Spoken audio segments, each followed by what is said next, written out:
এখন তাগুতটা কি, এইটাই বুঝলে হয়ে যায়। তাগুত কখন হয়? একজন ব্যক্তি একটা আইন করছে,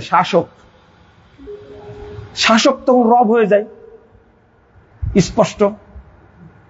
আবার কোন ব্যক্তি যদি নিজের আত্মার পূজারী হয়, তখন নিজে কি হয়ে যায়? রব হয়ে যায়।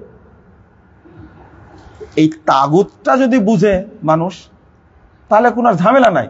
কিন্তু তাগুতটা আমরা বুঝি না। তাগুতটা কি?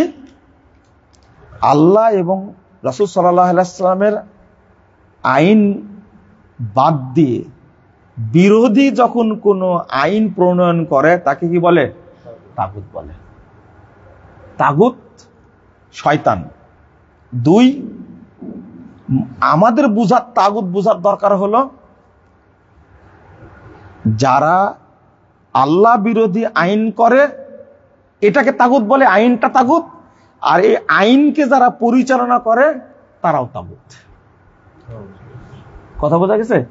আর আল্লাহ এটাই বলতে, ফামাইয়াকফুর বিত্তাগুত ওয়া ইউমিন বিল্লাহ, এদের সাথে সম্পর্ক রাখা যাবে না।